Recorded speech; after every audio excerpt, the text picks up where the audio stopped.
Saludos amigos, aquí estamos un día más en esta vorágine de noticias, este volumen absurdamente grande de noticias y de informaciones y también algún que otro análisis, alguna que otra conclusión ciertamente grave acerca de la situación general del mundo.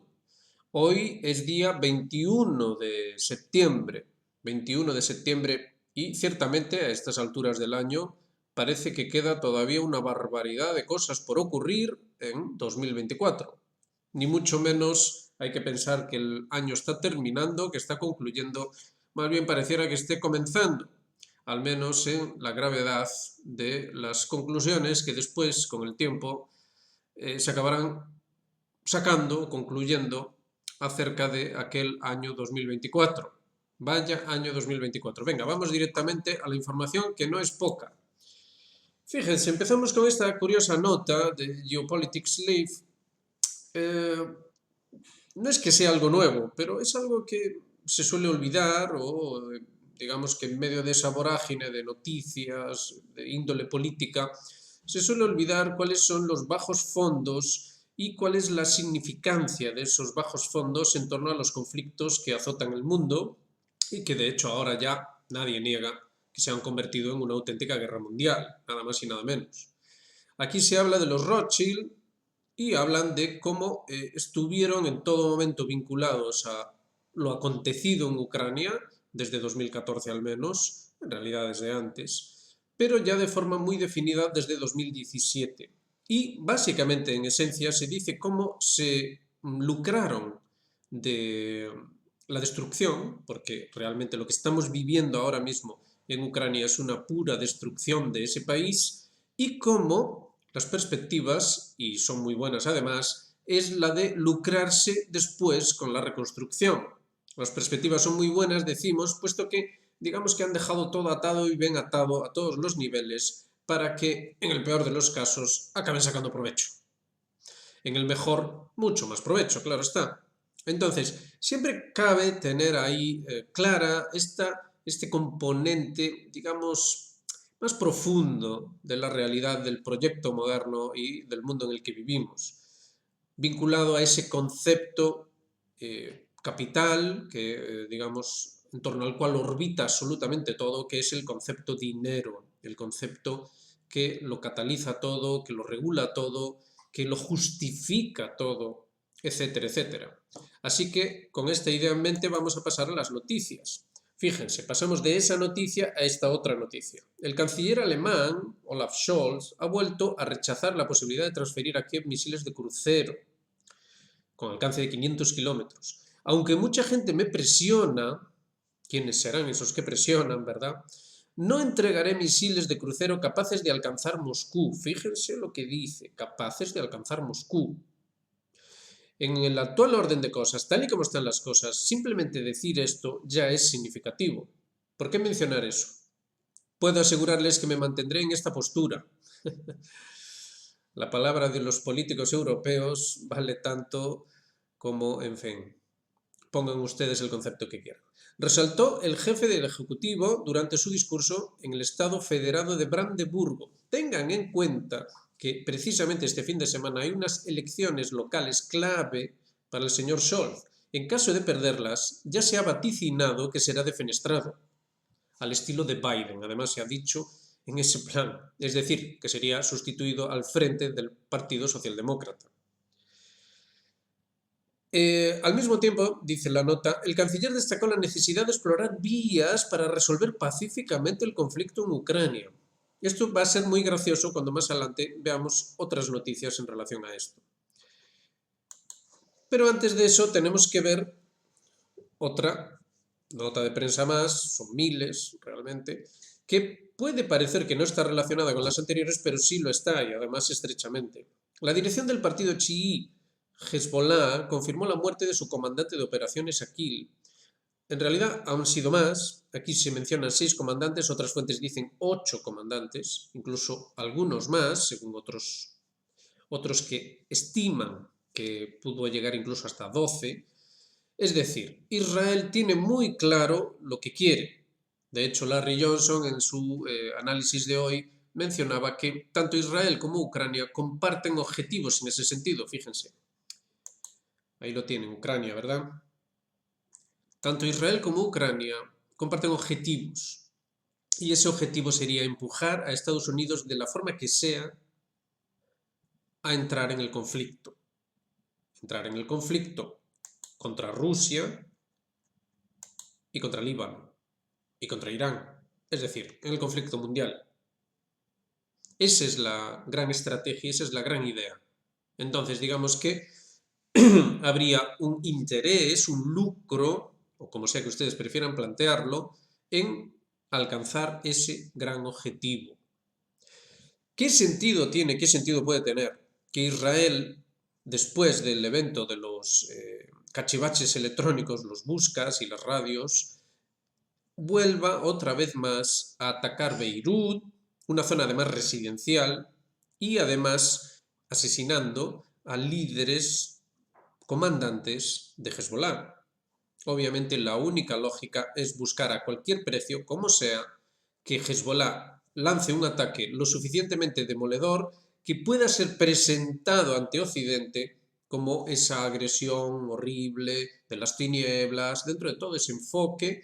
Tengamos en cuenta que ahora mismo estamos en Asamblea General de la ONU, lo vamos a ver ahora más adelante, y dentro de ese contexto parece ser, al final Netanyahu se va a presentar allí, un día más tarde de lo previsto, pero se va a presentar allí, tendríamos esa presentación perfecta para obligar a Estados Unidos, si no a toda la ONU, al estilo de lo que ya se había visto con la agresión contra Irak en su día, o toda la OTAN, o parte de la OTAN, o ciertos países occidentales, o ciertos intereses, o lo que sea, para conseguir esa conflagración mundial.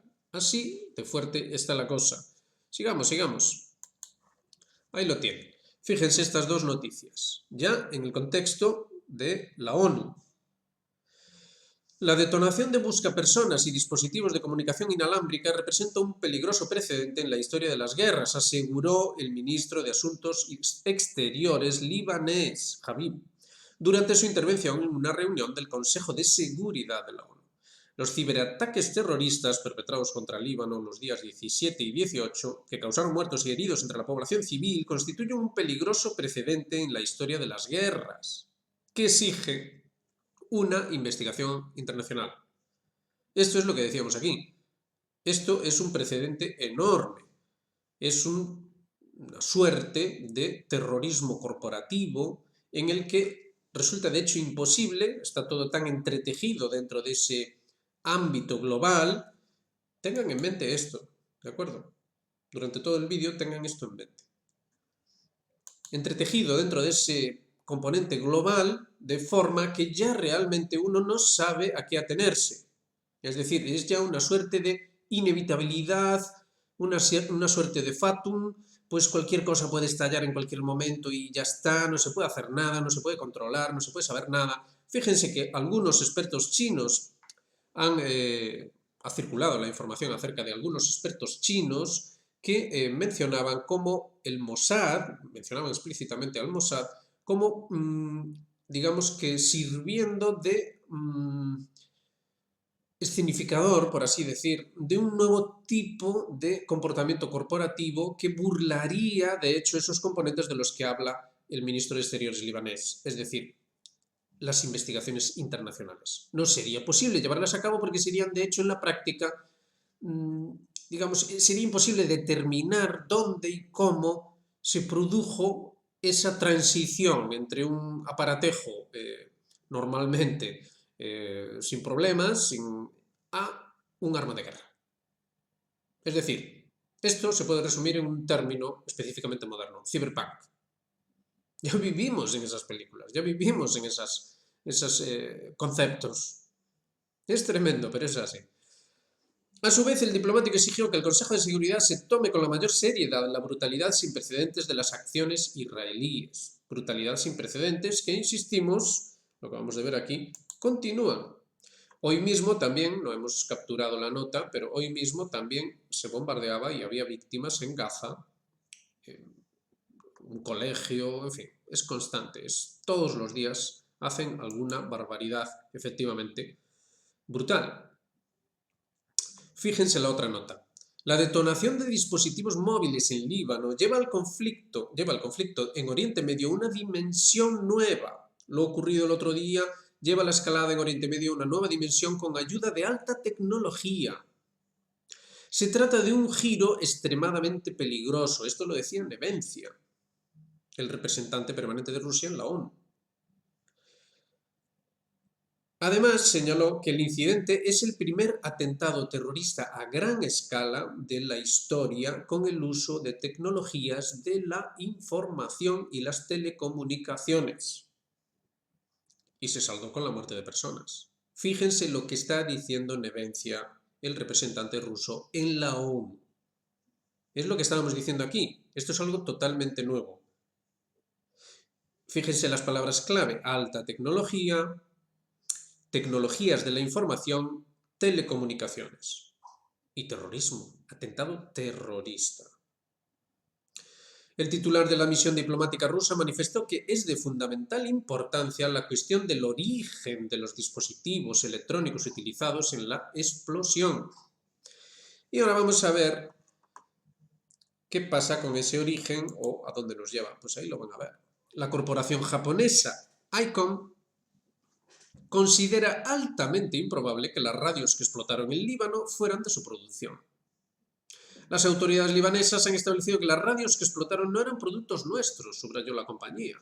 La única forma de determinar que la radio que explotó no era un producto ICOM es comprobar físicamente uno de los aparatos dañados. Sin embargo, tras comparar los múltiples contenidos de información que han salido a la luz hasta el momento, como el hecho de que la radio no tenía una pegatina con un holograma, creemos que la posibilidad de que la radio explotó fuera un producto de ICOM es extremadamente baja. Es decir, usted tiene un aparato en casa y la empresa que supuestamente lo fabrica ni siquiera sabe si lo fabrica o no. No sabe si lo fabricaron ellos de hecho o si lo fabricó otra persona, otra entidad, otra cosa. Aquí nadie sabe nada. La compañía aceptó una declaración de las autoridades libanesas según la cual los aparatos de comunicación detonados no estaban autorizados por el Ministerio de Comunicaciones del Líbano y no habían sido importados a través de distribuidores. Es decir, hay 1001 subterfugios, 1001 escapatorias para que esto que denunciaban estos diplomáticos se quede en nada. Vivimos ya una nueva realidad y el planteamiento es que no se puede hacer nada al respecto.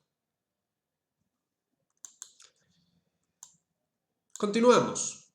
Fíjense. Martianov nos hace, digamos, la nota quizá del día, quizá es la nota del día, puesto que Rusia ha ya hecho una lista de países que no respetan los valores espirituales y morales. En esa lista, lo que más llama la atención, bueno, los integrantes de la lista, no hace falta decirlos, ¿verdad? Ya ustedes lo saben. Lo que llama la atención son las ausencias. Hay dos ausencias de la Unión Europea: Eslovaquia, es decir, el país del primer ministro que fue tiroteado Fico, y Hungría, el país de Viktor Orbán. Pero también Turquía, que es un país de la OTAN. Es decir, estos tres países no están en esa lista rusa de países que no respetan los valores espirituales y morales tradicionales que sí respetan los rusos. Tenemos totalmente un mundo nuevo, bajo nuevas configuraciones, con nuevas características, y tenemos un conflicto totalmente enconado, es decir, un conflicto, lo vamos a ver ahora, que es considerado como inevitable, como que no hay solución posible, no hay entendimiento posible, etcétera, etcétera. Fíjense que, por ejemplo, María Zaharova, en sus habituales declaraciones, hacía también énfasis en este tipo de consideración. Es decir, es una constante. Lavrov, Zaharova, Nevencia, todos los diferentes representantes rusos siempre nos hacen ese llamamiento acerca de que Occidente no está dispuesto a llegar a ningún tipo de entendimiento. Es como aquella expresión que ya desgraciadamente se ha olvidado, es non-agreement capable, Es decir, no es capaz de llegar a un acuerdo. Occidente no tiene capacidad para acordar nada. En fin, continuemos para ir viendo todo. Fíjense. La red Voltaire nos llama la atención sobre algo que ya está empezando a ocurrir en diferentes medios y diferentes analistas. Digamos que está cundiendo el pánico. Cada vez ya hay más miedo, cada vez ya las especulaciones son más aventuradas, se está perdiendo realmente el control. Estados Unidos arma a Ucrania, dice la red Voltaire, y Rusia responde armando al movimiento yemenita Ansar Allah. Veamos qué puede ser esto. Es muy interesante. Es interesante observar que se ha producido un cambio en las reglas del juego. Fíjense, otra vez lo mismo, el mismo concepto. El mismo concepto que estábamos viendo aquí, fíjense. Vamos a retomarlo para que se vea. Un cambio en las reglas del juego, un peligroso precedente en la historia de las guerras. Estamos viviendo algo totalmente nuevo. Sigamos leyendo. No solo en lo concerniente a Israel y Palestina, sino a escala mundial. Un cambio en las reglas del juego a escala mundial. La defensa israelí hay una errata, no pudo interceptar el misil del movimiento yemenita Ansar Allah. Al parecer, se trataba de un misil hipersónico guiado vía satélite comparable a los 7 misiles iraníes que alcanzaron el territorio de Israel el pasado 14 de abril. El movimiento yemenita Ansar Allah no dispone de tecnología espacial, lo cual abre la siguiente interrogante. ¿Quién le proporcionó los datos necesarios para dirigir el artefacto hacia el centro de Israel? Asombroso, ¿no creen? Parece poco probable que el gobierno iraní lo haya hecho precisamente en momentos en que el presidente iraní, Masoud Pezeshkian, está tratando de reanudar los contactos con las potencias occidentales. Según informaciones que han llegado a Red Voltaire, el primer ministro de Israel, Benjamin Netanyahu, viajó en secreto a Rusia la semana pasada. La información sobre esta visita, de solo unas pocas horas, fue silenciada en Israel por la más estricta censura militar. El encuentro de Netanyahu con el presidente ruso, Vladimir Putin, no fue satisfactorio para el jefe del gobierno israelí. Esto es asombroso. Esto es asombroso y algo inaudito además. La retirada antes mencionada de los 2 portaaviones estadounidenses y los grupos aeronavales que los acompañan podrían ser un indicio de que Estados Unidos no tiene intenciones de intervenir en una querella entre Israel y Rusia. Fíjense que esto entra dentro de la dinámica de lo que decíamos en los anteriores vídeos. Lo que le interesa a Estados Unidos es sembrar el caos, tanto fuera como dentro, pero no le interesa un choque frontal definitivo. Es decir, no van a ir por ahí realmente. Y concluye la nota de Voltaire. Pero lo más importante no es eso. El gobierno ruso había advertido que podría responder a Estados Unidos, cuyo gobierno arma a Ucrania contra Rusia, armando a su vez a los enemigos de Washington. Precisamente Ucrania acaba de utilizar armamento estadounidense para atacar un gasoducto ruso. En respuesta, el movimiento yemenita Ansar Allah atacó el oleoducto Ascalón e Eilat en Israel, gracias a los datos proporcionados por los satélites rusos. Fíjense la gravedad de lo que se está diciendo aquí. Los satélites, tanto de un bando como del otro, de esta guerra, que en el caso del bando occidental busca sembrar el caos y en el caso del bando oriental busca, vamos a volver a poner, ahí lo tiene, busca esos valores espirituales, esos valores morales, es decir, buscar, digamos, limitar la acción disolvente sobre el mundo a los países que no tienen esos valores espirituales y esos valores morales. Entonces tenemos ese conflicto, esa es la auténtica naturaleza del conflicto y es a partir de ahí que podemos entenderlo. Entonces, esto lleva, obviamente, a que las especulaciones se salgan de madre, es decir, hasta dónde se puede llegar, hasta dónde es factible que uno y obviamente el otro bando puedan llegar en su actuación. Esto de que los rusos, es una suposición de la nota de Red Voltaire, esto de que los rusos hayan compartido esa tecnología satelital para que los Ansar Allah, los yemeníes de Ansar Allah, puedan atacar Israel, es sin duda un paso enorme dentro del conflicto. Esto que se dice aquí es una cosa de la red Voltaire, no sabemos de ningún otro medio que lo haya dado, de que Netanyahu se presentó en una visita no anunciada en Rusia en torno a ese evento, que de hecho lo cubrimos aquí, era muy importante, un misil hipersónico lanzado por los yemeníes que impacta en el centro de Israel. Esto ha movido las cosas. Entonces, lo que ha ocurrido a raíz de eso, es decir, lo que está ocurriendo estos últimos días, esos ataques en los dispositivos electrónicos, la reacción de los diplomáticos llamando la atención acerca de peligroso precedente, otro tipo de guerra, necesidad de control, todo esto nos está hablando a las claras de eso que nosotros aquí conceptualizamos como ofensiva de atentados y sabotaje por parte occidental, que ahora tendría una respuesta, vamos a llamarle hasta cierto punto simétrica, del otro bando. Empezaría a producirse ya una respuesta que no sabemos hasta dónde puede llegar. Fíjense que los libaneses, lo mismo que los iraníes, siempre responden con mucha mesura. Los israelíes destruyen cosas sin ningún tipo de límite, muertes civiles, lo que sea. Sin embargo, tanto Hezbollah como Irán se muestran extremadamente cautos. Entonces, por eso la importancia de ese concepto que nos presentaba Martianov. Valores espirituales y morales. Fíjense la división del mundo y fíjense el diferente proceder de un bando y del otro para poder entender estas características de este extrañísimo conflicto. Es tremendo, se mire como se mire, es tremendo. Y concluimos con un poco de propaganda occidental, para que no se diga. Fíjense qué cosas tan interesantes nos acerca el Huffington Post. Vale la pena revisar de vez en cuando este tipo de medios, porque fíjense lo que se dice. Un alto cargo en defensa de la Unión Europea vislumbra el año que empezará una guerra con Rusia. Dice que será en torno a 6 añitos, entre 6 y 8 añitos. Y habrá una guerra de la Unión Europea con Rusia. Una guerra total. Asegura que Putin podría estar listo para un conflicto con Europa en poco tiempo.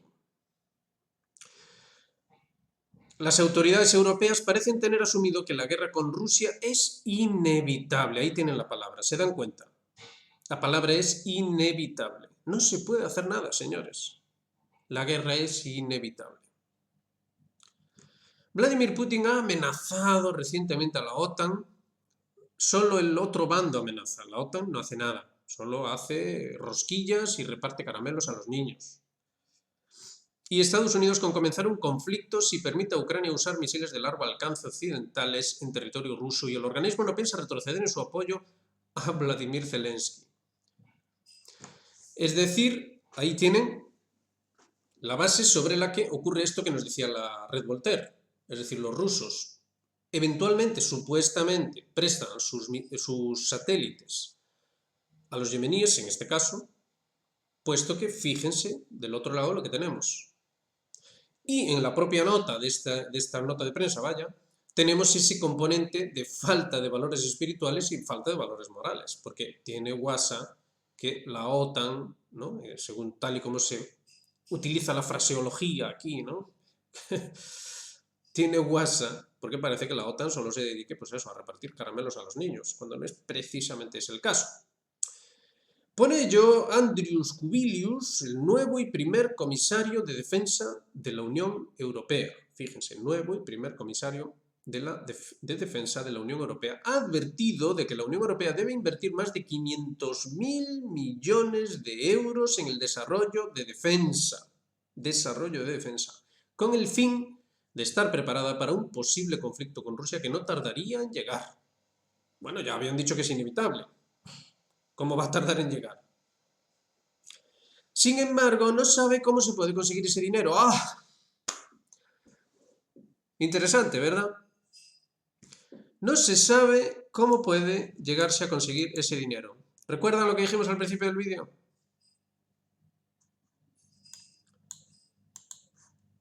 Pero tiene ideas. Vamos a ver las ideas. No me corresponde a mí saberlo, dice este señor. Un comisario de defensa tiene que saber dónde gastar el dinero, no cómo conseguirlo.